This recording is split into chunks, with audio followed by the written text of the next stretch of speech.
Hola, bona vesprada a tots i a totes. Benvinguts i benvingudes a una sessió més d'Intercanvis, Club de Cultura, aquesta iniciativa que organitza l'Institut Valencià de Cultura hacia el Museu de Belles Arts i que avui tenim la fortuna de poder comptar amb Sandra Hoyo, la responsable dels cells editorials Acantilado i Quaderns Crema. Moltes gràcies a tots per vindre i comencem. Antes de nada, Sandra Hoyo, responsable de Acantilado y Quaderns Crema, pero obviamente antes de eso fue muchas otras cosas. Estudiaste dos filologías, si no me equivoco, filología hispánica e inglesa, y fuiste a Barcelona desde Navarra, ¿no? Desde tu Navarra natal, para introducirte en el mundo de la edición. Y conociste en primera persona pues muchos de los trabajos que hay, ¿no? Que forman parte de ese engranaje de lo que es una editorial, correctora, revisora. Gracias por venir, gracias por estar con nosotros esta tarde. Y querría empezar esta charla, este intercambis, preguntándote precisamente por esos inicios y sobre todo por, me imagino yo, esa pasión lectora, porque yo creo que si un buen escritor, ha de ser ante todo un buen lector, un editor ha de ser también un lector devoto.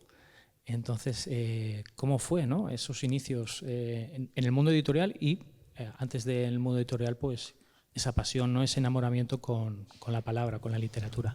Pues buenas tardes y muchas gracias, Eric, por haber tenido la gentileza de invitarme a participar en este ciclo y a ustedes por acompañarnos esta tarde.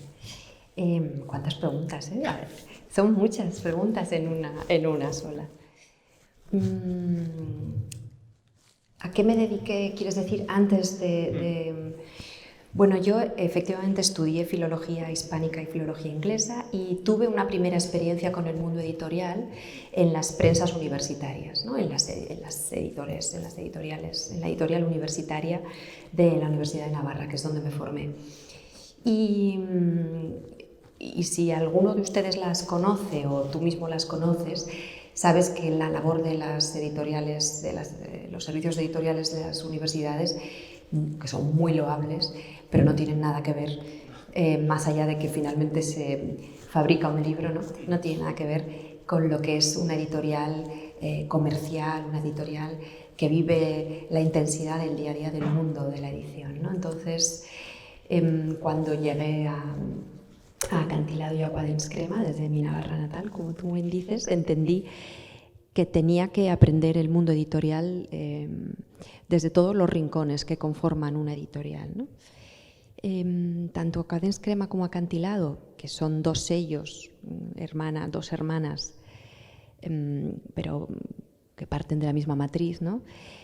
Son sellos independientes y esto marca mucho la manera de hacer de la casa, ¿no? Y la manera de configurar el trabajo editorial. Así que empecé por la parte más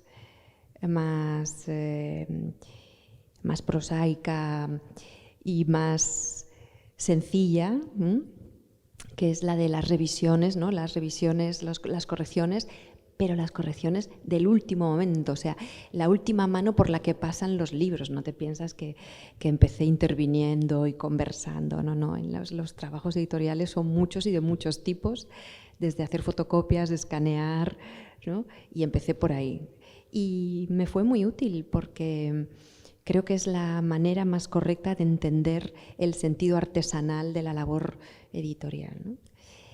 Y me preguntabas también si un editor es un lector empedernido. Yo te diría que un editor, tal y como yo lo entiendo, es básica y fundamentalmente un lector. Y no puede ser otra cosa. Y si un editor no lee, pues tiene que replantearse su trabajo, ¿no? Si no lee en profundidad, además, y no lee con la mirada, con una capacidad de fijarse en el detalle y de mirar a través del libro también, ¿no? Que creo que es lo ideal. Sí, claro. En un artículo que publiqué hace poco, precisamente a raíz de tu presencia aquí, hacía esta mención, un paralelismo, que efectivamente el editor es el que ve lo que otros no ven, ¿no? En un texto. Y llegar a ese punto, obviamente, me imagino que conlleva cientos de miles de lecturas previas para poder encontrar, ¿no?, eso que hace realmente que trascienda un texto, ¿no? Sí. Bueno, primero yo creo que tienes que encontrar los textos que coinciden con tu camino.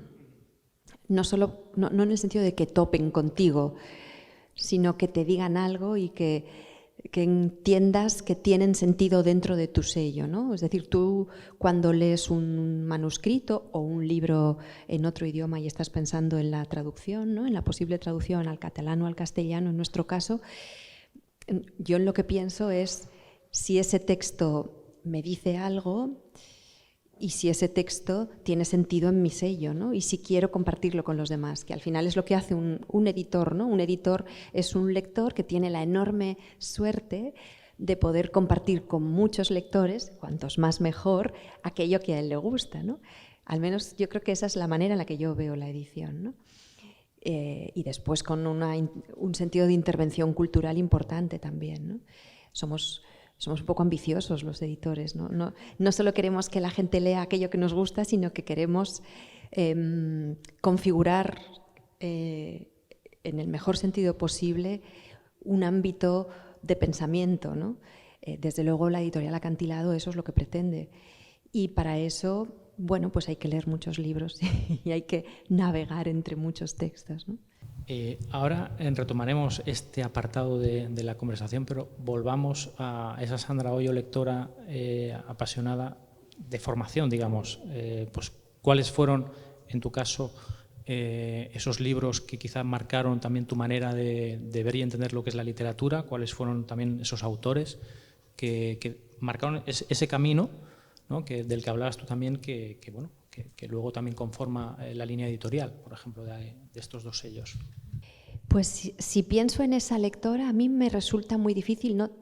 No sé si tú eres de los que tiene muy claro cuáles son aquellos libros que han sido los hitos, ¿no?, en su formación sentimental, intelectual, profesional, que en nuestros casos va muy ligada, ¿no? Sí, y van variando también con el paso Por de los eso, años. a mí sí. me cuesta mucho identificarlos. Por supuesto, recuerdo qué libros me gustaron especialmente o por qué, ¿no? O con qué libros tuve la sensación de que se abría una ventana especialmente diversa, ¿no? Pero curiosamente sí que te puedo decir que yo empecé en el mundo de la filología por la lengua más que por la literatura y de repente, cuando en los estudios filológicos llegamos al siglo XX, entendí que la literatura era una manera, la buena literatura era una manera de tener una visión muy amplia del mundo del pensamiento. Es decir, que la buena literatura tiene la capacidad de abarcar mucho y de conducirnos hacia la filosofía y de conducirnos o de traernos el mundo de la estética, de repente introducirnos en la historia, ¿no? Y casualmente yo encontré que la editorial Acantilado en ese momento y Quaderns Crema era el sello que aunaba esa idea, ¿no? Esa idea de la literatura no solo como ficción, es decir, no un sello que solo se centrase en la ficción, sino una manera amplia de aproximarse al mundo, que al final a mí es lo que más me interesa, ¿no?, como lectora y como editora, claro. Bueno, para aquellos que no conozcan un poco las dos editoriales, sí que es cierto que bueno, tiene esa parte de narrativa, pero la parte ensayística gana muchísimo peso, ¿no?, la parte de pensamiento. Y ahí es donde quizá también os habéis diferenciado, porque bueno, en estos tiempos en los que hay tanta competencia en todos los ámbitos, de vez en cuando el poder diferenciarse pues marca también, ¿no?, quién es uno mismo y luego en la propia sociedad. Y bueno, yo creo que esos ensayos, ¿no?, ha reunido también a un grupo de pensadores, tanto a nivel nacional como a nivel internacional, que, bueno, que nos han ayudado, ¿no?, a poder ahondar en ciertos, ciertas grietas que nunca imaginamos que se podían haber abierto, ¿no? Ahondar en algunos abismos incluso del pensamiento. Y esto es algo que, como lector de ambos sellos, pues es de agradecer. Pues sí, porque yo creo que al final el catálogo en una editorial independiente, porque lo comentábamos hace un momentito antes de que la charla se abriese al resto de amigos que nos acompañan, yo solo puedo hablar de la labor editorial en una editorial independiente, ¿no? Los grupos, aunque no son tan disparejos, pero hay diferentes criterios y diferentes formas de entender el trabajo editorial y la literatura, ¿no? Pero en el caso de una editorial como Acantilado y como Quaderns Crema, en estos dos sellos, y en el caso de la no ficción, es mucho más evidente en Acantilado, el catálogo termina señalando el camino del editor también, ¿no? Que no es tanto un camino hacia adelante, ¿no? A mí si me preguntan hacia dónde vamos, la verdad es que no sabría decirlo, pero creo que es más fácil entender hacia dónde vamos leyendo la estela que dejamos, ¿no? Que al final es lo que va quedando. Y eso lo que marca es pues tu evolución personal, tus inquietudes, tus necesidades y tu búsqueda personal, ¿no? Mira, precisamente, si puedo, y me permito el lujo, con perdón, de hacer un paralelismo con lo que es este ciclo de charlas, con el trabajo que hacéis, ¿no? Y la línea editorial, se trata también de ramificar, ¿no? Esas inquietudes desde distintos ámbitos, de distintas disciplinas. Vosotros publicáis esos libros de no ficción, bien sea de música clásica, de jazz, puede ser de filosofía pura, clásicos griegos de ciencia. Abarcáis todo el espectro, digamos, ¿no? Para hacer precisamente que podamos tener una mirada mucho más amplia de lo que es el pensamiento, tanto el pensamiento que hemos heredado como el pensamiento actual, y que quizá marque también el camino del pensamiento futuro. Sí, porque también lo que intentamos es deshacer esta idea de los saberes como compartimentos estancos, ¿no? A mí me interesa mucho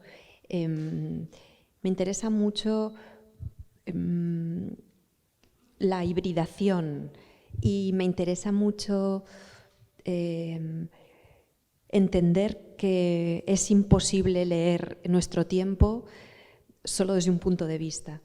Y para eso, por eso la editorial tiene esa transversalidad, ¿no? En géneros, en épocas, en autores, que mezcla de manera muy natural lo pasado, lo más remoto con lo más contemporáneo, porque al final la teoría es que todo esto es un gran río caudalosísimo y enorme, alimentado por muchos afluentes, ¿no?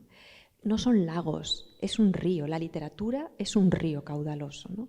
Y en ese río encontramos que si quiero entender la poesía del 27, ¿cómo no voy a entender la poesía medieval? Por decir algo, ¿no? Si quiero entender el pensamiento de Josep Maria Esquirol, pues es que tengo que ver cuáles son sus maestros, que se remiten a Nietzsche, que se remiten a Heidegger, pero es que también es Sócrates. Y que todo construye, ¿no?, el mundo en el que vivimos. No es que los antiguos ya sean muy antiguos, ¿no? Los antiguos me llaman a mí, me hablan a mí. Los clásicos son clásicos por eso, ¿no? No hacemos labor de entomología ni de arqueología en la editorial. Ni siquiera tiene un sentido estrictamente filológico, no trabajamos con esa pauta, ¿no? Sino que lo que intentamos es que quede muy patente que hay una evolución que hace que aquellos clásicos nos hablen ahora. Los clásicos están escritos en el pasado, pero apelan al presente, ¿no? Y esa es la línea de trabajo de la editorial, y esa es la manera nuestra de entender la cultura también. Sí, claro, se establece ahí un diálogo, ¿no?, que es lo que dices tú con ese pasado. Precisamente uno de vuestras últimas publicaciones, uno de vuestros últimos proyectos, magnos proyectos diría yo, es ese epistolario de Francesco Petrarca, ¿no? Que de alguna manera recuperáis a una figura como Petrarca, que sí, todo el mundo a lo mejor sabe de él, pero lo devolvéis en este siglo XXI, lo devolvéis a la vida con este proyecto que creo que ha conllevado unos cuantos años de investigación, ¿no? Y de trabajo arduo. Y entonces, por una parte, me interesaría conocer cómo es afrontar un reto editorial como este y luego, bueno, continuar con este hilo, ¿no? Que hemos abierto ahora de ese diálogo continuo del ayer, del hoy, con el mañana. Pues la edición de Petrarca ha sido una locura. Ha sido una locura. Y ahora que está en las librerías y que está tan bonito y que ha quedado tan bien, pues empiezo a quererlo más.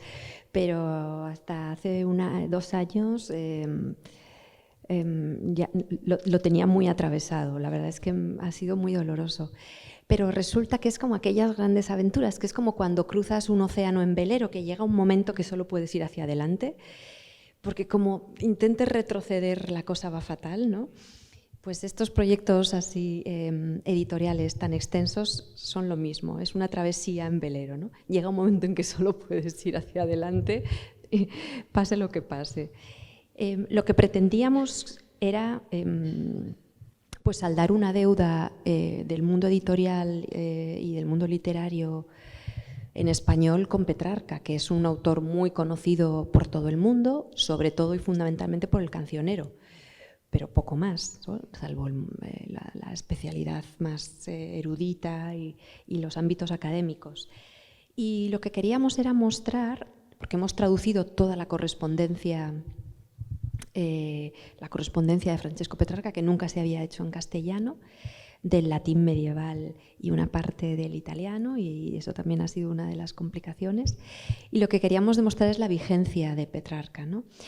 Y no solo la vigencia de Petrarca, no es una reivindicación de una figura en concreto, sino que es una reivindicación también del humanismo, que no queda limitado al humanismo italiano, ¿no? No podemos pensar solo en aquellos humanistas italianos y en sus grandes 3 representantes, Dante, Petrarca y Boccaccio, ¿no? Como los precursores de otra manera de ver el mundo, sino que son los precursores de una idea de Europa también, y de una idea del pensamiento, y de una idea del pensamiento que necesita ser traída a nuestros días, que necesita ser reflexionada y reivindicada.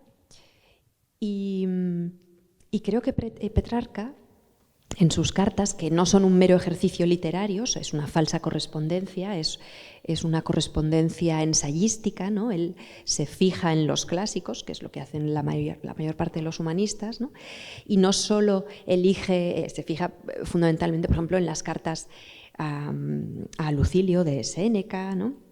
Y no solo escoge corresponsales en la antigüedad, sino que también lo escoge entre sus coetáneos y contemporáneos, ¿no? Pero lo que hace es leer su tiempo y leerse a él dentro de su tiempo a través de esas cartas, ¿no? Y yo creo que es un ejercicio extraordinario leído desde ahora, ¿no? Como proyecto editorial, pues ha sido tan complejo que no te lo puedo detallar. Te puedo contar una anécdota que yo creo que tiene cierta gracia ahora, que en su momento no tuvo ni pelo de gracia, y es que nos hemos demorado tanto en esta edición, porque han sido más de 10 años de trabajo, que fíjense ustedes que en el mundo de la investigación científica, por supuesto en la tecnológica, médica, en fin, los avances son muy rápidos, ¿no? Y en la investigación, aunque uno lleve muchos años de investigación, sí que hay nuevos descubrimientos, pero en la investigación, en el ámbito de las humanidades, no hay avances, no hay grandísimos descubrimientos. A lo mejor en la arqueología, un poquito en la antropología, pero vaya, en el mundo filológico es muy limitado, ¿no? Oye, pues en el mundo del petrarquismo de repente, ¿no? De repente teníamos ya la edición montada y hubo un descubrimiento, maldita sea la hora, en la que de repente la atribución de cómo se descubrieron unas de las cartas, creo que eran las familiares, pues se supo por unos documentos que aparecieron nuevos, novísimos, que si siempre se había atribuido el descubrimiento a no sé quién. Bueno, pues no era así, era otra persona, y esto cambiaba todo el panorama para los petrarquistas italianos, tal y cual, y nosotros teníamos el libro maquetado. Y entonces tuvimos que hacer un ejercicio de respiración profunda y ver cómo podíamos arreglar aquello que nos cambiaba el aparato de notas, la bibliografía y tal. Bueno, lo conseguimos hacer, pero yo pensaba, como no llevemos el libro a imprenta, vamos a tener un segundo hito y todavía van a descubrir algo más los petrarquistas, que no habían descubierto nada en 50 años, ¿no? O sea que sí. Sí, maldita la hora. Maldita la hora, sí. Pero bueno, ahí también se demuestra un poco el modelo, por decirlo de alguna manera, de editorial que sois, que huye por completo de esas prácticas de los grandes grupos, ¿no? Porque un gran grupo a lo mejor ocurre este hecho y bueno, no les importa haber perdido tiempo o dinero, porque bueno, tienen más o venden cualquier bestseller y pueden recuperar. Pero claro, en el mundo de la edición independiente, esos factores sí que pueden costar muchas veces pues que al final el proyecto no salga adelante, ¿no? Tener que cerrar, en el caso de las que son muy, muy pequeñas, pues muchas editoriales muy, muy pequeñas, sí que es cierto que si un libro no funciona, apaga y vámonos. En vuestro caso, muchos de estos proyectos, no sé si sí que os, de alguna manera, os meten más en un brete del que no sabéis cómo vais a salir, si realmente le hacéis mucho caso al tema del mercado o no. ¿Cómo funcionáis? No, claro que hacemos caso al tema del mercado, porque todo esto que les estoy contando, si no vendo libros, no existe. Quiero decir que al final es un equilibrio muy frágil entre lo empresarial y lo intelectual, pero esto es que tiene que ser así, porque es de cajón, ¿no? Si no gestionamos bien nuestra empresa, que es una empresa, pues no podemos hacer aquello que queremos hacer, ¿no?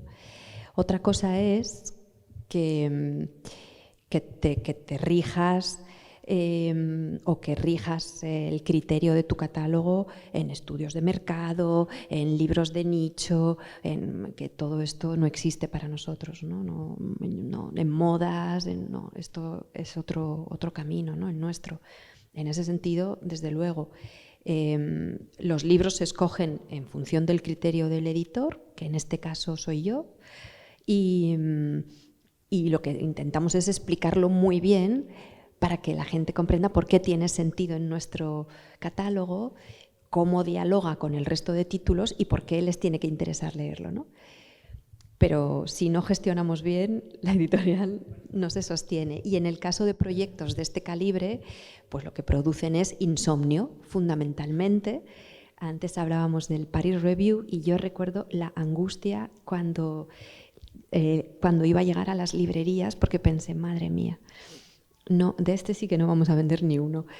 Y fue muy bien. Y en el caso de Petrarca, pues es que lo teníamos que hacer.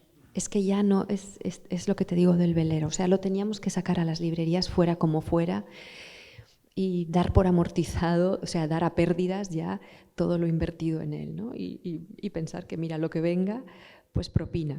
Ya está.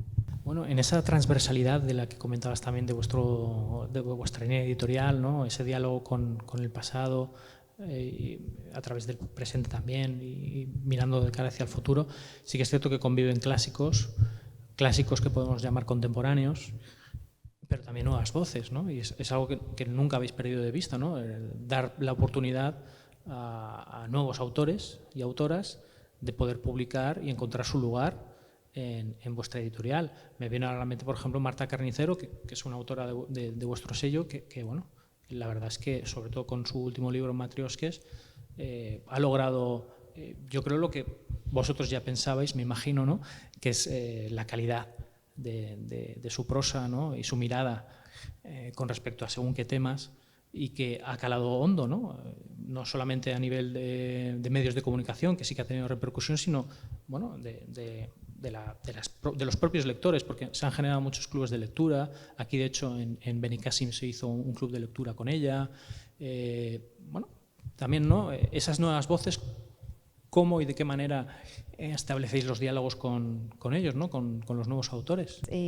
Claro, ir nutriendo el catálogo de nuevas voces es fundamental, porque si no, al final sería casi un ejercicio de coleccionismo de fondos históricos, ¿no?, que no tendría demasiado sentido, o no es la voluntad de la editorial, ¿no? No son clásicos Castalia, ¿no?, esas colecciones que recuperaban, ¿no?, literatura patrimonial y ya está. Lo que queremos es dar cabida también a las nuevas voces que entendemos que dialogan con naturalidad con el resto de títulos. Y la búsqueda al final pues se va haciendo muy poco a poco y vamos a veces ampliando fronteras, ¿no? En un primer momento, bueno, claro, en este sentido, Quaderns Crema y Acantilado van por caminos un poquito diferentes, ¿no?, por su trayectoria y por su ambición y por su amplitud de público, ¿no? Quaderns Crema, que ya tiene 43 años y son bastantes años, ¿no?, empezó mezclando la literatura patrimonial catalana, los grandes clásicos de la literatura catalana retraducidos, representados al lector, ¿no?, en ediciones ediciones cuidadísimas, en ediciones que acercaban al lector además, y esto lo combinaba con las voces más pop y más rompedoras, más posmodernas de finales de los años 70 y sobre todo de los años 80 en catalán, ¿no? Tanto es así que al final Quaderns Crema era una manera de entender casi la literatura, ¿no?, en catalán.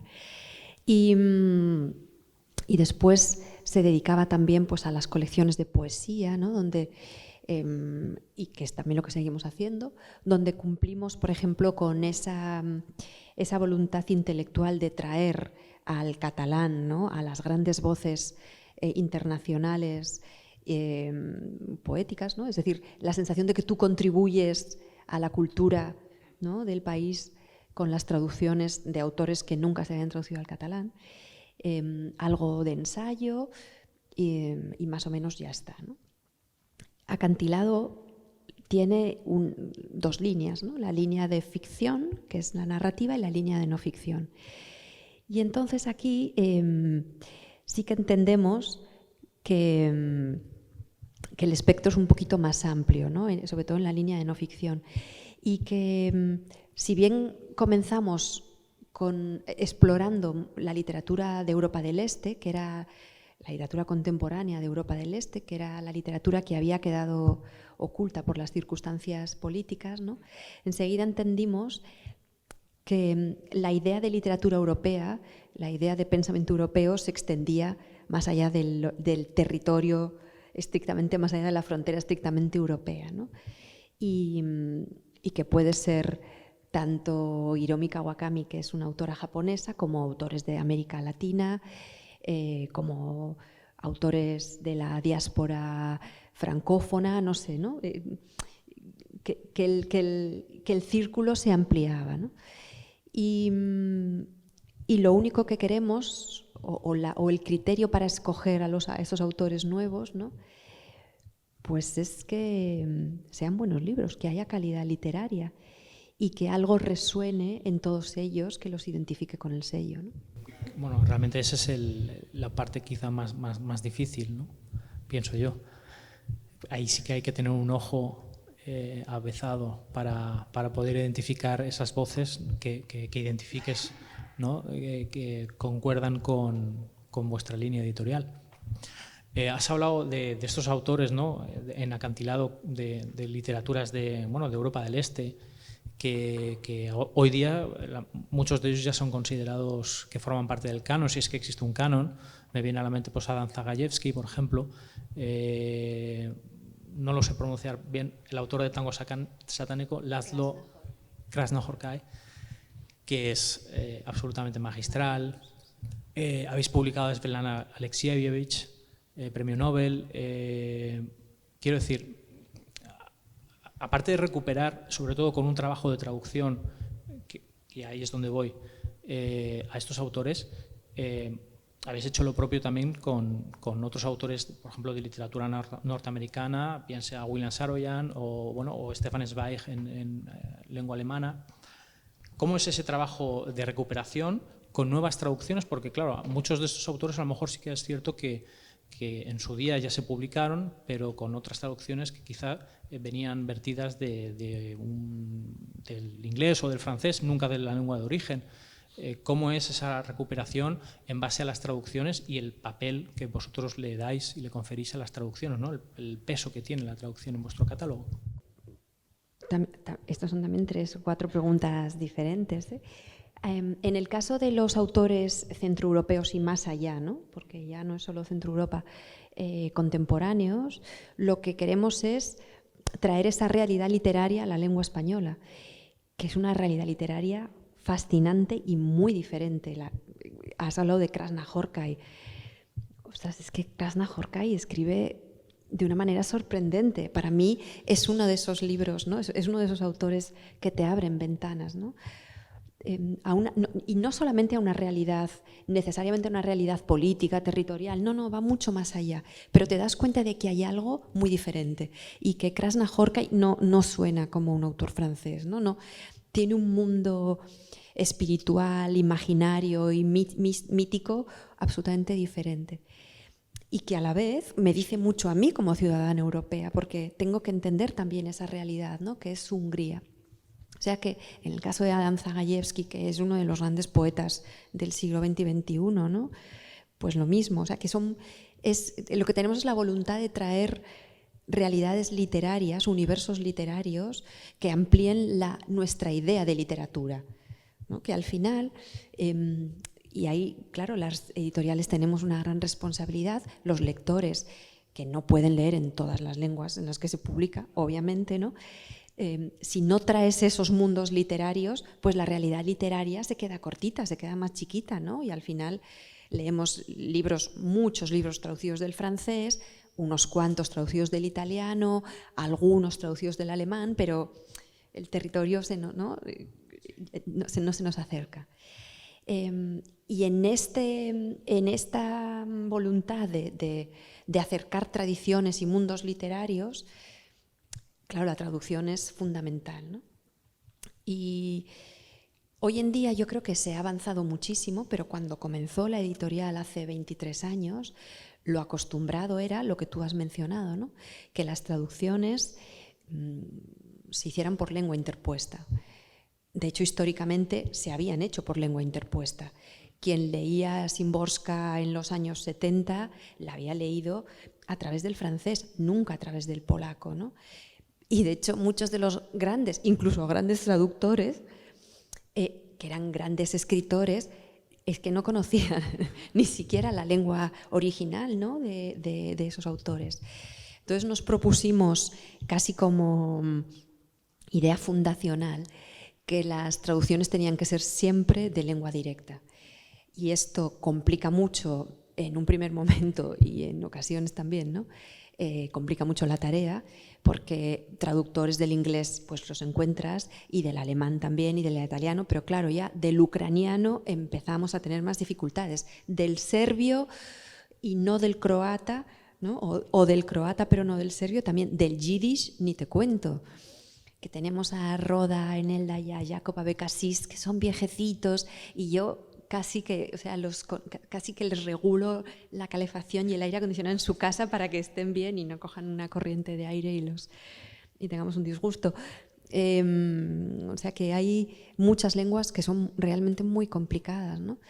Pero bueno, más o menos tenemos ya un equipo bastante formado y trabajamos con ellos codo a codo, porque la traducción para nosotros no es un paso más, sino que es fundamental, ¿no? Pero hay muchos traductores que en los últimos años también están ejerciendo de prescriptores para las propias editoriales. Es decir, oye, conozco a este autor o esta autora, ¿os interesa? ¿No? ¿Os ha pasado con algún autor? Sí que pasa, porque hay muchos autores que viven en los países, hay autores de lengua española, ¿no? Que viven en los países de la lengua que traducen. y tú estás en muchas cosas, pero no estás en todas las cosas. Y en función de la confianza que tengas con ese traductor, si ha leído algo que le ha parecido interesante, claro, te lo comenta y por supuesto, ese libro llega a casa. Mira, una autora rusa contemporánea que además a mí me encanta, que es Guzel Yagina, yo la conocí gracias a Ricardo San Vicente, que es uno de los grandísimos traductores del ruso, profesor de traducción en la Universidad de Barcelona, un hombre sabio, generoso y al que adoro y con el que me tomo un café de vez en cuando. Y fue Ricardo el que me dijo: oye, ¿no sabes qué estupenda es esta autora? ¿La has leído? ¿Te suena o te han hablado de ella? Y yo ni la conocía. Y no solo eso, sino que yo estuve informándome y todavía no se había traducido a ninguna lengua en la que yo puedo leer. Con lo cual le dije: oye, Ricardo, es que yo me fío de ti, pero ya sabes que me gusta leer los libros. Y me dijo: bueno, no te preocupes, te voy a hacer 60 páginas, pues si esto era un miércoles, para el lunes. Y me hizo 60 páginas de la novela, por amor al arte, solo para que pudiera leer al menos 60 páginas de esa novela, ¿no? Es un caso muy excepcional el de Ricardo. Y también hay traductores maravillosos que nos ayudan mucho en ese sentido, ¿no?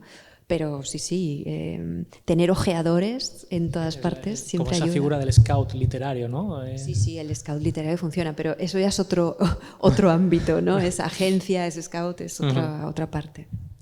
Me interesaría también, ahondando más todavía en el trabajo que hacéis, tanto en Acantilado como en Cuaderns Crema, es lo que comentábamos también un poquito al principio, ¿no? Bueno, al principio, antes de que estuviéramos acompañados, el proceso de cambio que está habiendo desde la aparición de las redes sociales, de los nuevos lenguajes digitales, ¿cómo ha sido, en vuestro caso, esa adaptación para encontrar también nuevos públicos, afianzar los que ya teníais? ¿Cómo es esa relación con lo digital? Pues yo te diría que es una relación cordial. Es decir, yo no estoy peleada con nada, en principio, desde el punto de vista profesional, ¿no? Otra cosa es cómo me maneje yo en mi vida, ¿no? Personal. No estoy peleada con nada, ni con el libro electrónico, ni con las redes sociales, ni absolutamente con nada. El libro en papel, el libro tal como todos lo conocemos, realmente nunca ha estado en peligro, por mucho que los artículos periodísticos en las secciones culturales de hace 10, 12 y 13 años así lo pronosticaran, ¿no? Porque curiosamente en el 2010, cuando se hacían todas estas previsiones apocalípticas sobre la desaparición del libro en papel, el libro electrónico en mercados que siempre se consideran como más maduros, como Estados Unidos y Alemania, ¿no? Que son como los epítomes así de la sofisticación en cuanto a mercado literario, pues en esos mercados el ebook ya había alcanzado su cima y no llegaba al 50%, en el momento más álgido fue como el 50%, ¿no?, de las ventas, o sea, 50 libro en papel, 50 en libro electrónico, y bajando estrepitosamente. Entonces aquí estábamos todos haciendo previsiones apocalípticas sobre algo que ya se estaba viendo que no acababa de funcionar, ¿no? Entonces yo creo que el libro electrónico es un gran qué, pero creo que tiene una aplicación extraordinaria en un tipo de ahora sí que le podemos decir de nicho, no solo de lector, sino de tipo de libro. Y creo que el libro en papel ha demostrado una vigencia y una salud que ya querrían muchos otros objetos creados por el ser humano, ¿no? Eso por un lado. Y luego, en el caso de las redes sociales, pues seguro que tú también lo experimentas. Nosotros hemos descubierto que ahí hay una manera de llegar a los lectores y de llegar a muchos lectores, a lectores más jóvenes que a lo mejor que no encuentran, por ejemplo, en los medios de comunicación habituales, en los suplementos culturales, que para nosotros han sido el referente, ¿no? No sé, cuando yo tenía 17, 18, 19 años, incluso cuando empecé en el mundo editorial, Babelia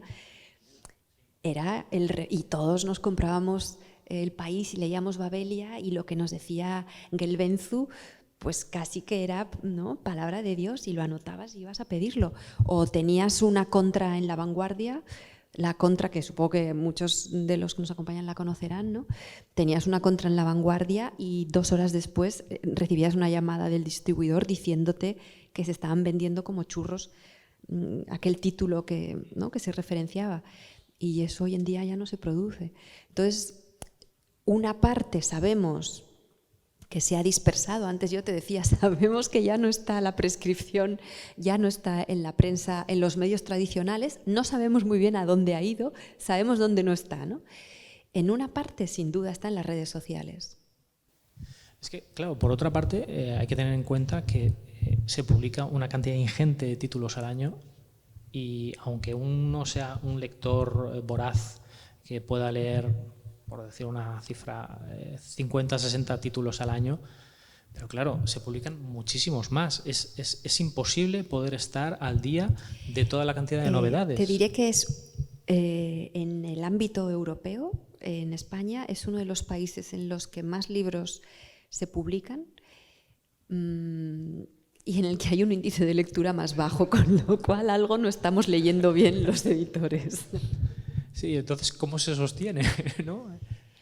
Pues es curioso, sí. Yo también a veces me lo pregunto, ¿cómo se sostiene, ¿no? De media, un librero recibe semanalmente, y con un criterio selectivo, o sea, librerías independientes que marcan mucho lo que entra en su casa y lo que no, pero puede llegar a recibir unas 100 novedades semanalmente. Es una barbaridad. Entonces, podemos aquí hablar del papel fundamental del librero, ¿no?, que selecciona, que clasifica, que decide y que aguanta los libros en sus mesas y en sus estanterías, ¿no? ¿Y cómo se sostiene el mercado? Bueno, hay una parte que está muy inflada en el mercado, y aquí los grandes grupos tienen una responsabilidad muy grande, ¿no?, porque también se sobreproduce, hay demasiado libro y hay mucho libro superfluo que tiene una vida muy corta, y se sabe. Y se sabe y se asume y se admite, ¿no? Libros, nosotros, por ejemplo, y las editoriales independientes, trabajamos con el fondo, lo que se llama trabajo de fondo editorial, ¿no? Es decir, que nuestro catálogo, en el caso de Acantilado de Quadenscrema, está vivo, está vigente. En el caso de los 2 sellos, especialmente en el caso de Acantilado, y no lo digo por detrimento de Quadenscrema, sino porque Quadenscrema es más viejita y es más difícil calcular, ¿no? Pero en el caso de Acantilado, que son 23 años, ya es más abarcable, está vivo el 97% del catálogo. El 97% del catálogo. Eso significa que si ustedes van a la librería y piden un libro del 2002, se lo van a poder servir. Que si no lo tiene el librero, lo pide y lo tendrán en 3 días, ¿no?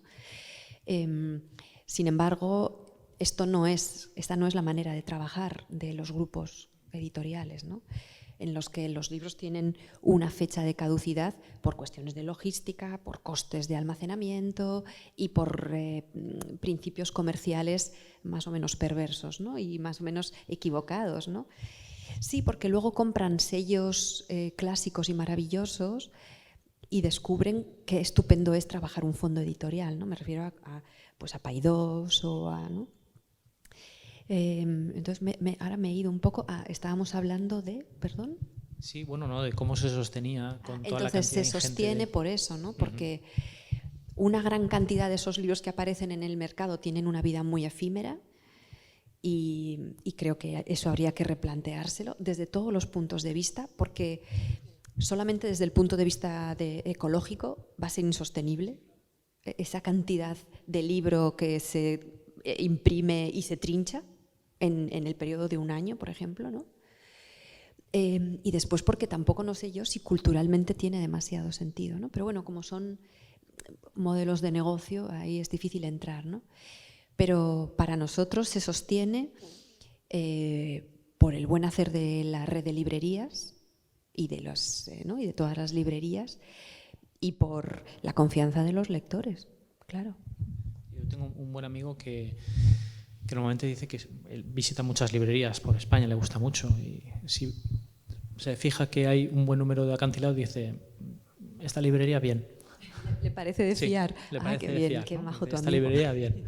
esta librería bien. Y es que eso es algo que yo creo que es muy difícil de conseguir, pero también lo comentábamos al principio, ¿no? El hecho de habéis logrado que guste más o guste menos, o te encaje más o te encaje menos, sabemos que Acantilado Quaderns Crema es un producto, no me gusta utilizar realmente la palabra producto, es un libro, ¿no? De calidad, que es un buen libro.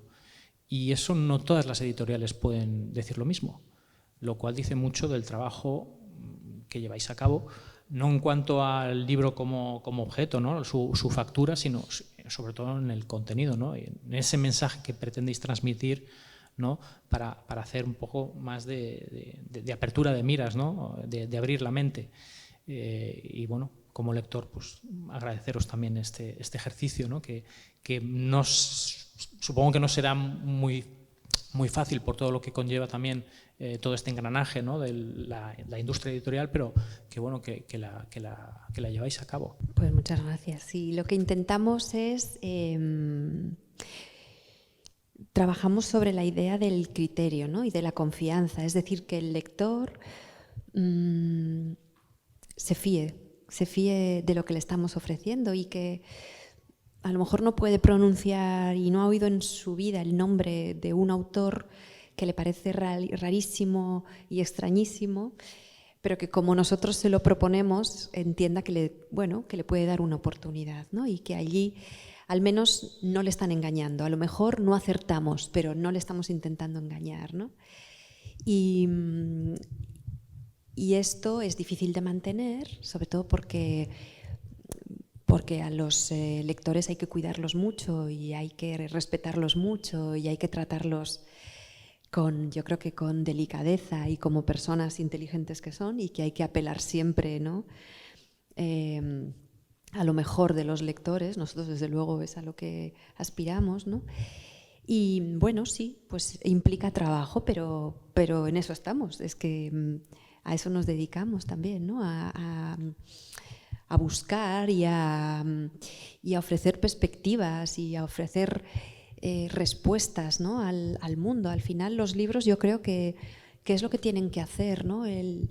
Los libros nos tienen que ofrecer respuestas, la cultura nos tiene que ofrecer respuestas, ¿no? Nuestro tiempo es muy complejo, es muy, muy complejo y es muy acelerado, ¿no? Y lo único que nos puede ayudar a no perder el paso es la reflexión y una cierta calma y un cierto sentido crítico de las cosas, ¿no? del mundo. Y creo que la cultura, la literatura, el pensamiento, el ámbito de las humanidades nos ofrece eso, ¿no? Nos nutre y nos configura y nos ayuda a leer nuestro tiempo y a ser ciudadanos críticos, que es la manera de ser ciudadanos responsables también. Con esta reflexión yo creo que es un colofón perfecto, y si te parece abrimos paso para que alguien del público pues aproveche y le haga alguna pregunta a Sandra. Sí. Sandra, lo primero, gracias por todo tu trabajo, porque Acantilado, bueno, es una maravilla. Lo estaba diciendo hace 2 días en redes sociales Mercedes Montmany, y yo lo estaba comentando con Tomás Oliver el domingo. Es decir, que bueno. Pues amigos de mi casa, o sea que... Y Petrarca supongo que lo ha hecho Nicole, ¿no? No, porque está en otros empeños. No, y en otros más, no, lo ha hecho un profesor, un medievalista de la Universidad de Sevilla, que se llama Francisco Socas, que en el ínterin hasta se ha jubilado, el pobre hombre, y no veía el momento de que el libro saliese ya. Pero sí. Es que lo que la gente no sabe que nos pasa a los editores es que empezamos con un amor desenfrenado por un libro y acabamos apartándolo diciendo no puedo más, estoy harta al final cuando ya... Tú me entiendes, ¿no? Entonces, sí. Lo estamos comentando el otro día con Jordi Doce, que me preguntaba, ¿a ti no te ocurre lo mismo? Y digo, sí. Pero de todas maneras esto ocurre, digamos, a un editor responsable. Yo no tengo claro que a todos los editores les ocurra eso, sinceramente. Es decir, ese trabajo minucioso sobre un libro, que digamos lo vas llevando desde el principio hasta el final y que te molesta hasta que haya una pequeña errata, cualquier cosa. Eso no es normal, digamos, en la mayor parte de los editores. En los editores responsables sí. Y creo que entre los editores responsables Acantilado es bueno, yo creo que está en el top, ¿no? En el top 10 de ese trabajo. Yo te lo digo porque la verdad es que llevamos muchos años en el mundo de la edición, nosotros llevamos 27 años y ahora estoy a punto de jubilarme, así que es un trabajo bastante... No se jubilan los editores, dicen que no se jubilan. Es que yo además soy autora y soy traductora, entonces tengo ganas de jubilarme como editora para poder dedicar a escribir y a traducir, ¿no? Bueno, muchas gracias por el comentario. En realidad yo creo que liga con lo que hemos dicho hace un ratito. Al final es que hay que tratar con respeto también al lector, ¿no? Y el respeto no solo se demuestra, o mejor dicho, el respeto se demuestra con un libro bien hecho, desde el punto de vista material, ¿no? Un buen papel, una buena impresión, una buena encuadernación y también un libro que, bueno, pues que puede estar mejor o peor escogido, eso ya se deja también a criterio y a la divergencia del lector, pero también bien editado, ¿no? Porque al final un libro que se te cae de las manos o una traducción que sientes que vas a tropezones todo el rato cuando estás leyendo y dices, pues sí, siempre había pensado que Paul Auster era estupendo. He dicho Paul Auster por decir algo, ¿eh? No porque las traducciones de Paul Auster sean deficientes o no. No, pero dices, pues sí, siempre me han dicho que se leía muy bien y yo ¿por qué voy a tropezones? Que esto es algo que a todos nos ha pasado alguna vez, ¿no? Con algún libro. Yo leí una vez una traducción de Stendhal y pensé, pues ya me habían dicho que Stendhal era buenísimo. ¿Cómo me puede parecer a mí tan rara esta prosa? Y es porque está mal traducido. O sea que creo que hay que tener respeto por el lector que al final entra en una librería, te escoge y además se gasta su dinero en tus libros.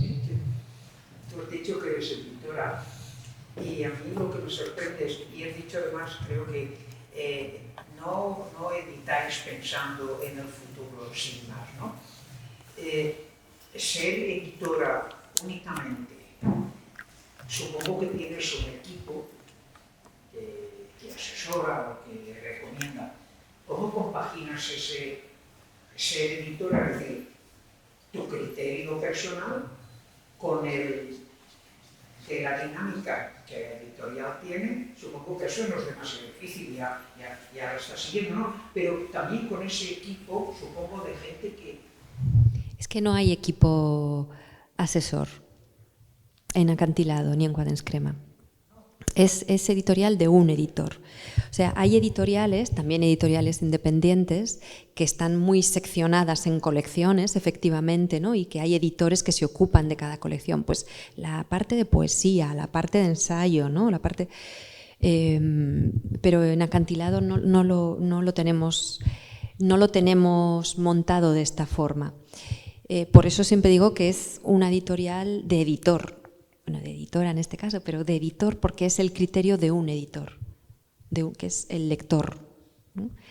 Con lo cual no me tengo que pelear con nadie porque afortunadamente en ese sentido pues se hace lo que yo quiero hacer. Tienes una mente privilegiada porque eres capaz de contentar, supongo. Bueno, me peleo con la jefa de administración. Con ella, con la jefa de administración sí que a veces me tengo que pelear, que es un encanto, ¿eh? Ejerces un papel de una gran responsabilidad. ¿Cómo conllevas también, no sé si lo piensas detenidamente, que realmente tienes un ejercicio de responsabilidad para con la editorial, para contigo misma, pero también con el lector? Pues mira, es que no lo pienso. Esto es como lo de tener hijos, que es mejor no pensarlo, ¿no? Y te pones y haces lo mejor que puedes. Es que creo que como en todos los trabajos que te requieren, ¿no? No hay que pensar demasiado en la trascendencia de lo que estoy haciendo. Lo que hay que pensar es, o sea, no hay que irse tanto a lo abstracto y a lo intelectualizado. Creo que lo más importante es pensar en que tienes que hacer bien lo que tienes en ese momento entre manos, ¿no? O sea, y paso a paso ir construyendo el muro. No pensar, este muro va a ser muy alto, será muy alto y yo voy a poder llegar hasta esos 3 metros que me han dicho que tengo que construir. No, sino voy a empezar a poner los ladrillitos y la argamasa, o lo que sea que se pone, que no tengo ni idea, el cemento, que sea de calidad, ¿no? Voy construyendo y de esta manera de repente el muro tiene 4 metros y es firme, ¿no? Es mi manera de hacer, ¿eh? No digo que esta es la manera de hacer, porque es mi manera de enfocar las cosas, ¿no? Si te pones a abstraer, si te pones a pensar demasiado, ¿no? A intelectualizar demasiado, a verte demasiado desde fuera, a mí no me funciona y me agobiaría mucho.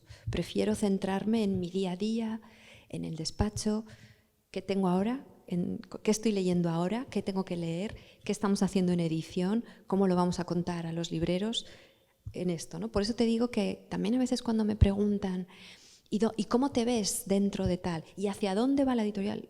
Es que no lo sé. Creo que es más fácil definirnos, por eso lo que te decía, ¿no? Por la estela que dejamos que por el camino, que por la dirección que llevamos, ¿no? ¿Alguna otra pregunta? Pues yo voy a hacer otra.